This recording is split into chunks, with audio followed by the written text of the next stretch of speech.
Welcome into Sportsmemo's betting podcast for August 6th. We got Nick Borrman on, and we're talking the EPL, the English Premier League, kicking off this weekend. Nick, welcome into the podcast. How are you?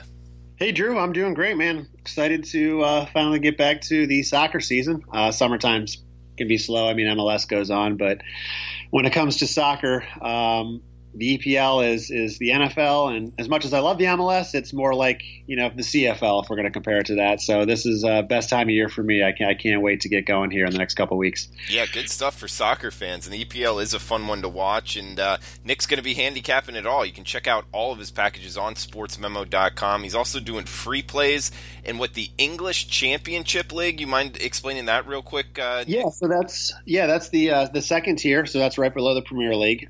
So there's 24 teams in that league. Played the same season over the course of August through next May. And every pick I have, I'll post every single one for the entire league all season long, just so some listeners out there and viewers out there can get a taste of what one of my seasons will look like for the different leagues I'll handicap. So all sides, all totals, all the way through the entire year. And an interesting stat here with the England Championship, you think second tier type of league, you're like, oh, well, I mean, maybe this isn't, really a great league. The England Championship is the second most watched soccer league in the world, behind the Premier League, ahead of La Liga, Bundesliga, all the other big European leagues. So the English love their soccer, and this is just as important. It has a ton of good players in it, so it's still a lot of good teams that are playing in this division. So I can't wait. I'm excited for it. Yeah, good stuff, man. And we're going to be hitting on a lot of soccer games today, all in the EPL. Opening weekend of the EPL and Friday's game, Norwich Liverpool here. Nick, Liverpool heavy favorites, minus 2.25 I'm seeing now, total of 3.25.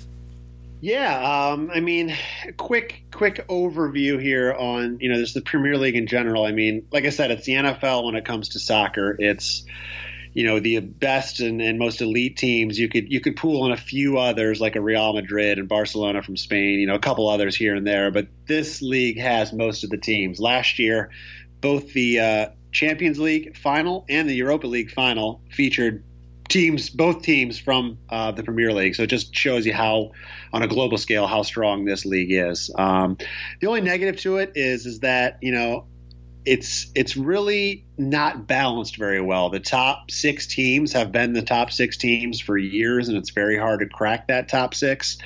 You'll know the names of the teams. Most people will. But below that, a lot of people don't necessarily know the names. And it's almost like you're always playing for that seventh spot. It's like the rest of the league. So, any given week, anybody can win. Of course, betting-wise, anybody can cover any sort of game. But when it comes down to the end of the year, this league is pretty much going to be decided between Liverpool, who we're going to talk about here, this game now, and Manchester City. They were the top two teams by a wide margin last year, and they're going to be the ones deciding it this year. So, when it all comes down to it, that's my only negative about the entire league. But these are the best players in the world, and it's a lot of fun to watch when you can get. And here in the States, you can watch it. They have the games on the weekends, usually on NBC Sports every weekend. So it's a good opportunity to watch here as well. So opening game here, Liverpool, like I said, they were the second best team. They lost by a point. They had the second most points ever in league history, which would obviously be behind Man City. So it was the most points that any team that didn't win the Premier League ever had last year. So very, very good team. They have the reigning Premier League Player of the Year, Virgil van Dijk, who's just awesome on defense, arguably the best center back in the world. The question here is covering this big number. There's no doubt they're going to win. Norwich is newly promoted from the England Championship last year. They won the championship division last year and were promoted this season. So what you'll often see is these teams that come up into the Premier League, some will have success and last for a few years. Others will go right back down after just one season up in the Premier League. So it's always trying to figure out, who are the teams that have a chance and who are the teams that really don't have a chance. For Norwich, I think they're probably most likely going to be falling right back down next year. Of the three teams that moved up, I don't think they have much of a chance to stick up here. And of course, this is about the worst game you could ask for. To start. So this line actually opened up at -2 just a couple days ago. It's already, as you can see, got to 2.25 for Liverpool. So unfortunately, I think the we missed the chance to take Liverpool. You can probably still find them -2, but you're going to have to lay -140. I think they can cover 2. I just don't like them being forced to win by 3. Anfield, which is their home field, is one of the toughest places in the world to play. So I don't really give much chance here in this game. I don't love this line, Drew, but really the only play I would make here is on Liverpool. Not seeing much on the total, really. I think that number is right where it should be, but I'm going to keep I may put a few bucks on this, but I'm going to keep most of my money in my pocket on this one. I just don't think it's got a ton of value here, but Liverpool to win is definitely going to be the way to go on this one. Okay, and so we got one game on Friday, a bunch of games on Saturday, and then a few others on Sunday. Are these all the games here that you sent me, Nick? Yes, yeah. There's 10 games every week, 20 teams, so each team will play generally every weekend. So there's always 10 games in every round. And is the schedule for the people that have heard of the EPL and interested in it? Is the schedule always going to be like one game Friday, 3 games on Sunday, and the majority on Saturday? Yes, a lot of the time. Friday games will, as we get into the season a little bit more, will go away once you start to get into Champions League and Europa League games because those happen midweek. But for, I would say, half the season, you're going to see one Friday night game, and then the majority of the action is going to be Saturday. It's going to be early in the States, so it's usually on at like 10 a.m. are most of the games on the East Coast in the States. Good stuff, man. We also have the coupon code EPL99. That's the first 30 days soccer pass with Nick on sportsmemo.com. It's pretty much, we're calling it the opening month soccer package. And with the coupon code EPL99 at checkout, you will get it for only $99 the next 30 days of all of his soccer plays. We got Manchester City -1.75 at West Ham up next here. This is the first Saturday game. Total of 3.25, Nick. Yeah, so one thing we've talked about the last, 3 months going over MLS is you don't see this kind of a line from a road team in the MLS, right, Drew? No, never. That's one thing I have learned for sure. So really, honestly, though, even in the Premier League, only City and Liverpool are probably going to generate this big of a number on the road. But City, they won the league last year by a point over Liverpool, as we talked about. They signed Rodri from Atletico Madrid for close to $80 million this summer, who's a really, really solid defensive midfielder, and he should be able to make a decent impact for them right out of the gate.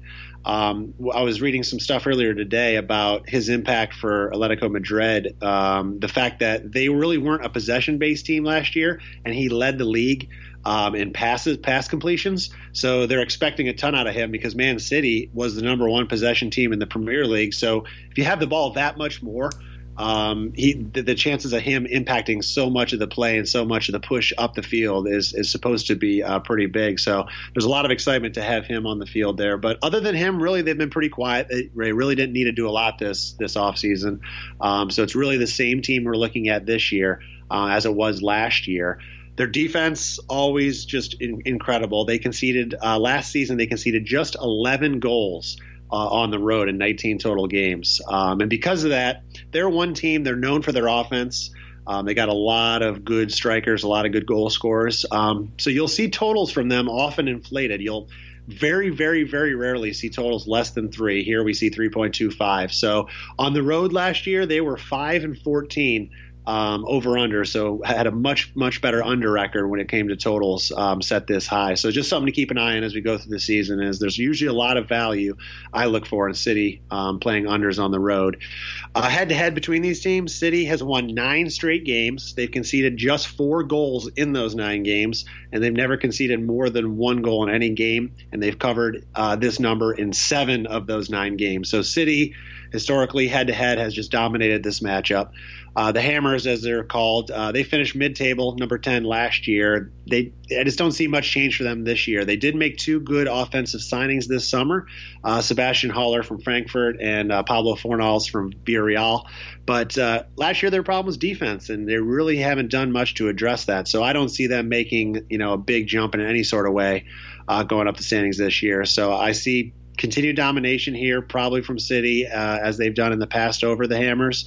I do like the under, but City does have the talent to score 4 goals themselves, or at least I see a 3-0 scoreline as a very likely possibility here, which at this total only leaves a half win on under 3.25. So I'm going to go with City to win this one as opposed to the under, but I do like the under a little bit as well here, Drew.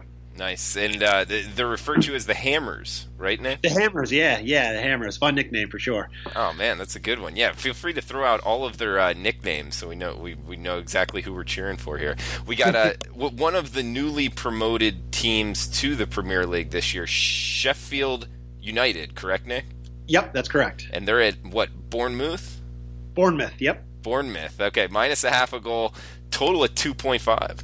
Yeah, this is listen, when it comes to the promoted teams, I usually like to wait on their games for a couple. It's, there's a lot of excitement coming into the big league. They're obviously, if you just had a guess, they're going to be usually mid to low level talent when it comes to the league.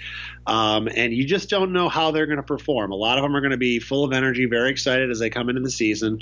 Lines are tough to set on them. Sometimes there's value there depending on, if you're running numbers from their previous year, but you're running, if you're looking at statistics from their last season, they were playing teams obviously a lot less of a competition than you're seeing here in the Premier League. So I do like to kind of wait back on these promoted teams for at least a couple games early in the season. And this one's tough. I mean, Bournemouth really didn't have a great year last year. They finished 14th in the table. They were okay at home. They had 8 wins, 5 draws, and 6 losses. But, even for them at the end of the season, I don't see them making much noise either. So these are two teams I think are going to be towards the bottom of the standings. And I just don't, I don't see a lot of value in this line. I don't really know yet what to expect from United up here. So I'm going to pass on this one. I wish I had more information to throw out there in this game, but this is just one I kind of want to see how Sheffield does in their first few matches this year. Yeah, it makes for a tricky handicap and something that I don't think American bettors are really, fluent in as far as, new teams being promoted, other teams being relegated, because we don't have that here in American sports, right, Nick? Yeah, you're absolutely right. I mean, it's such a cool concept for teams that have low-level budgets, that have a chance to, make it to the big league and get, as soon as they make the Premier League, they say the promotion is worth $100 million right to the team right off the bat, just from advertising, TV rights, all that kind of stuff. So you're talking about, taking teams that are often fighting just, to make a profit as from an organization or even fighting against bankruptcy to being solid teams with a huge budget all of a sudden, being able to spend money and get better and better and better. So it's really cool to watch. You're right. We don't have anything like that here in the States. Even our MLS, they don't do that. I wish more people did, because the one thing we've talked about before is it avoids tanking. Because at the end of the year, the last thing you want to do is be the bottom 3 teams in the table and be relegated back down and lose all that money in television rights. And the fight at the bottom of the table, I'll tell you what, is a lot of the times more important and crazier than the fight at the top of the table come the end of the year. So you just don't see that in American sports. Man, that is interesting. And the guys that get promoted over the years, I know you said, some of them go right back down and some of them stay around. Do any of them actually become like, not to say powerhouses, but they really build a strong franchise in the EPL? Yeah, I mean, it's definitely happened. The EPL is one that has been hard to crack. Like I said, the top 6 teams have been there for quite some time. You look at some other leagues, like maybe Italy, Germany, even there, you kind of see, because once you're at the top, you get the money, you got the dollars, you're selling jerseys, you're selling tickets. It's just like, the Yankees in baseball, right? They got the biggest money coming in. They can spend the most money. It's hard to knock them off the top perch. But you will see teams like Leicester in 2016 come out of nowhere and win the Premier League, which was just like, whoa, what the heck just happened? And it was awesome for the league. So you do see it. But what you'll often see is a good example is the Wolves last year. Wolverhampton, they were promoted last season. They finished 7th in the table, so they were the next best team, as they're like to be referred to, and they earned a Europa League spot, which is European competition, and it was great for them. And they're a solid team that actually possibly has maybe one of 2 other teams that have a chance to crack the top 6 this year. But usually you'll see these teams struggling right away, at least to kind of maintain. But you do occasionally see them be able to compete and move up the standings over a year. So it usually doesn't happen the first year, but a couple of years in, they'll be able to compete. We got Southampton at Burnley up next. This is a pick'em game here, Nick. Total at 2.25. One, we want to hear your analysis, but also seeing a pick'em here, it leads me into the question of if this was an MLS podcast, obviously the home team, like you've said a lot, it gets a huge advantage here in the point spread. Would you say the same thing for the EPL, or is it a little less? No, it's usually about the same. It's about a quarter of a goal is generally the kind of home field spread you'll see. So seeing this as a pick-em price is, most people are looking at Southampton to have a better year, be the slightly better team than Burnley is going to be this year. But good question. Last year, these teams were neck and neck. I mean, they were 15th and 16th in the table. They were right down there near the bottom, battling against relegation. I think Southampton has the better chance at improving their position this year. They did spend some money this summer in the transfer window. They most notably signed forward Danny Ings from Liverpool. And they had a much better second half of the season last year after they brought on a new manager. So everything seems to be pointing in the right direction for Southampton. Do I expect them to be near the top half of the table and battling for top six? Not necessarily, but I think they have a much better chance of improving from 15th than Burnley does. I think Burnley is going to struggle and probably be near the bottom of the pack again this year. But first game in on the road. It's tough. The teams, they actually drew both games last year, and I could possibly see another one here. But the one thing that does stand out to me is that the teams know each other very well. They do have an under trend going against one another. They have 5 straight unders in their last 5 head-to-heads over the last 2.5 seasons. So if I was going to take anything here, Drew, I'd be looking at the under. There's not a ton of value at under 2.25, but I think that's the only way to play. I don't have much of an opinion on this one on the side. All right, we got Everton minus 0.25 goals here. Everton, I believe, one of the big boys. I could be wrong on that. At Crystal Palace, total at 2.25 here, Nick. Everton is, to answer that question, is one of those teams that is close. So they're going to be battling right there to possibly, I think, between them and the Wolves, they're probably those are the only 2 teams that have a chance to crack the top 6 this year. Everton's usually that team that finishes 7th. Last year was the Wolves, but they've gone out and they've spent some money this summer. Most notably, they signed Moise Kean from Juventus, who was a young 19-year-old. He played the second half of the year for Juventus last year and did phenomenal. So they spent $30 million to get him. There's a lot of excitement in him coming on board. They also spent another $30 million on Bayman from Mainz in Germany, and Andre Gomes from Barcelona. So they've been spending some money this summer to try to really kind of make that next step. And a lot of the guys they brought in are solid players. They also brought in Fabian Delph from Man City. So I think there's a lot of hope, a lot of good things going for Everton right now.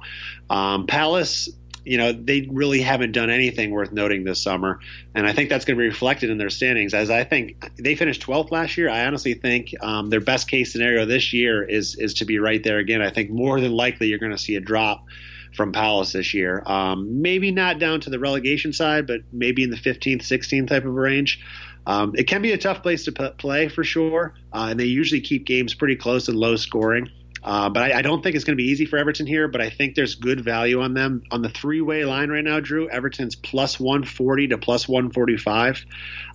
It always, takes some time for these new signings to gel and get in the groove. I think, maybe a month or 2 into the season, we would see this line at minus a half, maybe even minus 3/4 of a goal. But right now at minus a quarter of a goal, I do like Everton to win the game, and I think catching them on the money line, the 3-way line, is the way to play it. Plus 140, plus 145 on this one, Drew. All right, a couple games left here, Nick. And guys, remember the opening month soccer special up at sportsmemo.com on Nick's homepage. You can get his 30 days soccer package for with the coupon code EPL99 for just $99. Big discount there at sportsmemo.com. Coupon code EPL99 at checkout. We got Brighton at Watford up next, minus a half a goal, total at 2.25, Nick. Yeah, this one, I don't have a lot on this one. I do like Watford here at home. Last year, they got off to a really, really hot start. They won their first 4 games of the year, and it was kind of like, well, what's going on here? Is Watford going to, have a chance to be up here near the end of the season? Of course, they faded down the end of the year. But I think they have another good chance to have a good start this year. The schedule sets up pretty favorable with 4 winnable games for them right to begin the year, and this is certainly one of them. Between these teams, I think Brighton actually had the better summer as far as transfers go and signings. They spent about $70 million on several players. And Leandro Trossard from Genk, who's in Belgium, is actually probably the biggest name there they brought in to help with their attack because they really struggled to score goals last year. But regardless, Watford, very strong team at home. I like them here at home. They were the better team all last year. They were flirting with that Europa League promotion before last 5 or 6 games. They really faded down the stretch last year. But they're only minus 105 to minus 110 right now on this line. So I do like Watford here at home in this one, Drew. All right, Nick, we got Aston Villa. One more game here on Saturday. Aston Villa, another team just called up, promoted here at Tottenham. Tottenham minus a goal and a half here, total at 2.75. Yeah, so if anybody listening out there is a follower of English football, Aston Villa is one of the most decorated teams in Premier League history. They have just fallen the last couple seasons into the championship, had a couple bad runs, but they're one of only a few teams that have won the European Cup, which is now called the Champions League. So they actually do have past history winning, being the best team in all of Europe.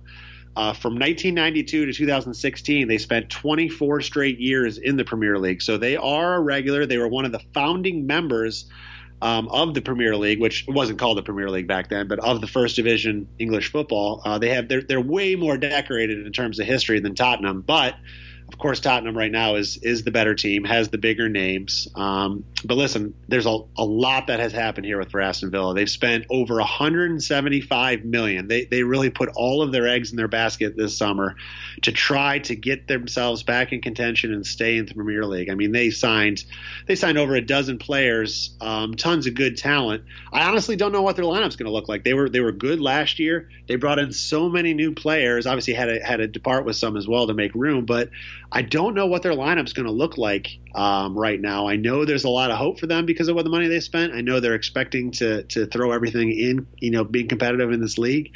But like we talked about before, I'd like to see a few games from them on a newly promoted team. And just because of the sheer volume of how many people they brought in, I can't really say much about what to expect from them and who's even going to take the field these first couple of weeks. So, and I think they're going to be figuring that out. They're going to throw in some lineups. They'll make some changes as they go.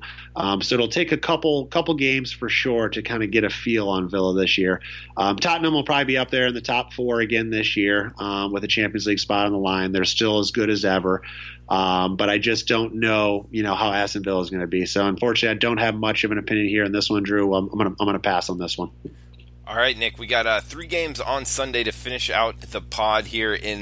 I'm having trouble on the first one. Is it Leicester? No, Leicester. Just like a name, Leicester. John Leicester. Oh man, with a lot more letters. But we got Wolves at Leicester here, minus 0.25, total at 2.25. Yeah, so big news for Leicester is the loss of Harry Maguire. So Man United really was quiet all summer long until just last weekend they spent about $100 million to take Harry Maguire from Leicester, which is broke the record for the highest signing of a defensive player ever. So there's a lot of pressure on him coming into Man United to change that team. But obviously it's a big loss here for Leicester. To try to make up for him, they spent about $90 million on 2 players. Midfielder Yuri Tielemans from Monaco and forward Ayaz Perez from Newcastle, who was their leading striker last year.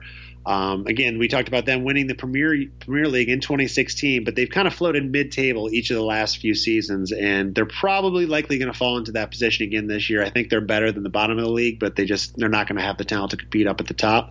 The Wolves, though, I mentioned a few times already, I think they're going to be one of those teams that has a chance to crack the top 6 this year. They were really, really solid last year in a promotion year. And they actually already have a couple games under their belt this year as they're going through Europa League qualifying right now. So I always like to look at teams that have had some competitive games already this year because there's they have a little fire under them. Leicester, they've played a few friendlies, which are scrimmages more or less, but they don't have their full squad going yet. They haven't had their full lineups going at least for a full 90 minutes yet. So I kind of like to look at the teams that have been playing some competitive games, and Wolves fits that bill here. And plus, with Harry Maguire gone on the back line, a couple new players, which again might take some time to gel, I like the Wolves here. Now, you can take them plus 0.25, which will cash half your bet if the game ends in a draw, which is definitely a safe way to play it. but I think there's a ton of value here, Drew. If you take the Wolves on the three-way line, they're plus 240. So I'm going to probably split my bet up a little bit there and take a little bit on both. But I really like the Wolves to come in here, win this opening game, and plus 240 I think is definitely worth a play in my opinion. All right, Nick. Second game on Sunday, we got Arsenal minus 0.75 at Newcastle, total at 2.75. Yes, a huge signing for Arsenal this summer. They brought in Nicolas Pepe from Lille in France, who finished second in League One last year. He's a very, very good winger. He's definitely going to make their attack better. They also spent about $35 million on William Saliba, also from France, to bolster their defense. So they've been busy this summer. Arsenal was 1 point shy of a Champions League qualification last year. So the top four teams in the Premier League qualify for the Champions League the following year. So they were 1 point shy of that. So they're going to be playing in the Europa League this year. And really going back to the fact that I think City and Liverpool, pretty much it's going to come down to those two. The other four teams in the top six are really trying to battle for those other two Champions League spots, and that's what a lot of these teams are trying to do. They know, of course, it'd be great if they can make some runs and get through the season and be able to be up there near the end of the year and have a chance to win the Premier League. But really, a good goal for these teams is to qualify for the Champions League. So Arsenal's going to have a very, very strong trio up front. I think they're going to be very dangerous offensively this year. And I just don't think I don't think Newcastle is going to be a team that's really going to have a good chance at controlling them. I think Arsenal is going to have a lot of their way with Newcastle in this game. The problem with Arsenal has always been defensively. They like to let teams concede. This summer they've played several games already. You may have caught a couple. They've been on TV already in the International Champions Cup. So they've played Real Madrid, Bayern Munich, which are just friendly games, but they have their at least their starter lineup in there for half the game sometimes, more so than you see in the NFL preseason for sure. But Arsenal's won 12 of the last 13 head-to-head meetings, and they won both last year. And really, like I said, because they concede, I like both Arsenal and the over in this one. I'm not a big parlay type of a guy, so I wouldn't necessarily recommend that, but maybe a little bit of money on both Arsenal and the over in this one, Drew. I think that's the way I would go on this one. All right, Nick, good stuff. We got one game left, and guys, remember it's 30-day All Soccer Pass. First month opening special here. Coupon code EPL99, EPL99 at checkout. We'll give it to you for just $99. We got Chelsea at Manchester United. Manchester United minus a quarter goal here, Nick. Total at 2.25. Yeah, so definitely the marquee matchup of the weekend, and you'll see that a lot from the Premier League where they put the marquee matchup as the last game of the week. So this will be on, I think it's 11:30 on Sunday, 11:30 a.m. So definitely a good game to catch for anybody that wants to catch any soccer this weekend. A lot of excitement for Chelsea. They got a new manager in Frank Lampard, who he was a Chelsea player for 12 straight seasons from 2002 to 2014. He's widely considered to be one of the best, greatest midfielders of his generation. He was fantastic for them over his tenure there, so they're excited to have him. They signed 20-year-old American Christian Pulisic from Dortmund in Germany last January. We talked about that before, Drew. I'm not sure if you remember. So there's a lot of excitement, both from us here in the States, because we want to see an American perform well in the Premier League, and of course there's a lot of pressure on him to be able to go over and do that. They lost Eden Hazard this summer, who went over to Real Madrid. So there's a lot of pressure for him to step in, fill their star striker's shoes. So we'll see how he does to start the season. Meanwhile, United, up until that signing we had mentioned of Harry Maguire from Leicester, they've been pretty quiet so far this transfer season. There's been a lot of talk. They were one of those teams that really the last 2 years have been not performed up to the standards that United is expected to perform at, and a lot of it goes to the fans. The team expects big signings this time of year, and they just haven't been able to put anything together until Harry Maguire. They did have one other signing, Wan-Bissaka, who was from Crystal Palace, who's another solid defender. So I agree with what they're doing. They do need to bolster their defense, because that was they had the worst defense of any of the top six teams last year. There are some rumors out there which would, if anything happens in the Premier League, the transfer window actually closes right before the first game. So there's only a couple days left. But there's some rumors that Christian Eriksen, who's a really, really solid midfielder from Tottenham, and Paulo Dybala, who's a star striker from Juventus, are both rumored to be in talks with United. So we'll see if anything happens there. And then they have a star striker, Lukaku, who's looking to get out. So there's a lot of uncertainty right now in the lineup, unfortunately for United right now. So we'll see what happens in the next couple of days if anything goes there. I think we got to wait, unfortunately, to see what happens. And honestly, though, even if there's any signings that do happen, there's almost no chance that these guys are going to be ready to play. They got to go through physicals and get ready, from just a lineup standpoint to be able to compete with the team. So I don't think any of the lineups or any possible transfers are going to have an impact on this game. But I do want to see their lineups before we do anything. I think Chelsea is the better team. On a neutral field, I just don't see a ton of value here in this spread. So I'm going to keep my money in my pocket. I'm definitely going to watch this game. I recommend any listeners out there, if you're going to catch any soccer game this year, this week, well, maybe this year, but this week for sure, catch this one. It should be a really, really fun game to watch. But definitely we'll wait and see on these two teams and see how they look after a couple weeks. He's Nick Borrman on Twitter at Borrman00. Guys, the coupon code EPL99, EPL99 at checkout will give you his opening month soccer special for just $99. Huge discount there at sportsmemo.com. Nick, thanks for the time. Guys, best of luck with your bets. We'll talk tomorrow.